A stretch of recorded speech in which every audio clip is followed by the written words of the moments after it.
Hello, my name is Sarah Weirich, and today I'm going to be talking about updating permission workflows with institutional repository partners. So to start, I'm going to provide a little bit of background information on the project, and it all starts with the UMB Digital Archive, which is a service of the University of Maryland, Baltimore's Health Sciences and Human Services Library. And it primarily collects historical documents, academic works, and gray literature produced by UMB, and it's powered by DSpace. And 10 years ago, Digital Archive staff partnered with UMB's School of Social Work staff to host a really unique collection called the Employee Assistance Digital Archive. And the Employee Assistance Digital Archive collects and preserves both UMB and broader global publications and presentations that are significant to the Employee Assistance Program field. This Employee Assistance Archive lives within the larger UMB Digital Archive, but it's unique in that its collection development is managed solely by a group of people connected to the School of Social Work. And from here on out, I'm going to call the School of Social Work team the EA team, or the Employee Assistance team. So the EA team actively works with authors in the employee assistance field to train them to self-submit works in the DSpace repository.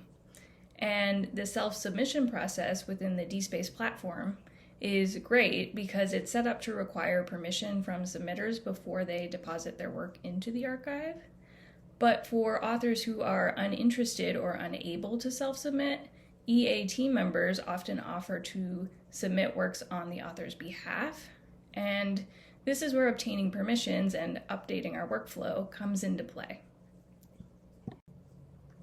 Historically, permission to submit these EA works onto the digital archive was gathered through email correspondence between either the copyright holder or the author and the EA team. And that email correspondence was then forwarded to the head of resource development who manages the UMB Digital Archive. And there are two general types of permission emails that were being captured, either individual permission for a specific work or blanket permission for works from a specific publication or by a specific author. And emails were saved with no real naming convention and in varying document formats to Microsoft's document management system, SharePoint. So with no written standard for emailed permissions, we weren't ensuring that all authors were made aware of our archive's terms for submission, in particular the non-exclusive distribution and preservation license that all self-submitters agree to. Nor were we always able to capture the essence of the permission in a succinct way.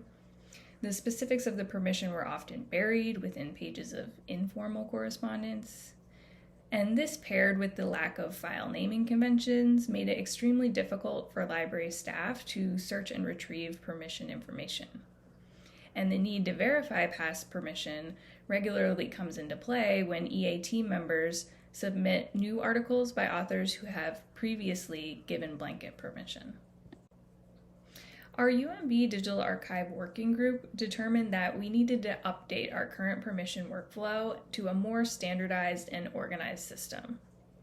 We worked with one of our library's incredible web developers to design 2 web forms for authors and copyright holders to grant permission in lieu of the informal email correspondence. We created one web form for authors and copyright holders to grant individual or specific permission, and one web form for authors and copyright holders to grant blanket permission.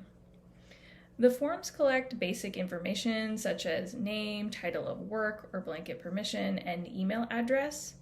And both web forms have the UMB Digital Archive non-exclusive distribution and preservation license, which, as I noted before, is the same license that all self-submitters must agree to when depositing material in the archive.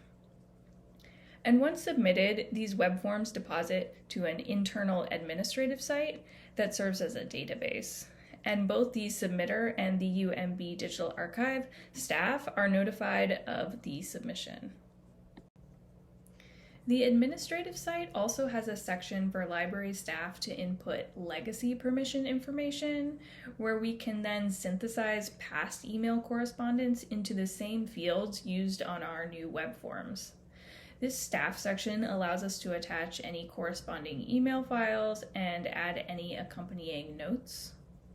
And our end goal is to have this administrative site serve as the new source for all EA permission information. So this is still a very new project and we've only just begun implementation, but the EA team has already been extremely helpful in the launch of the new web forms. And on this slide, you can see how our new workflow works for new submitters. And the EA team is responsible for distributing the web forms to their contacts.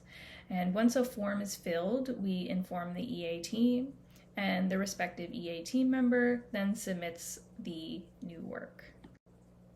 And to conclude, our hope is that this project will result in improved standardization, search and retrieval of permissions, and clearly communicate our archives license agreement to all submitters.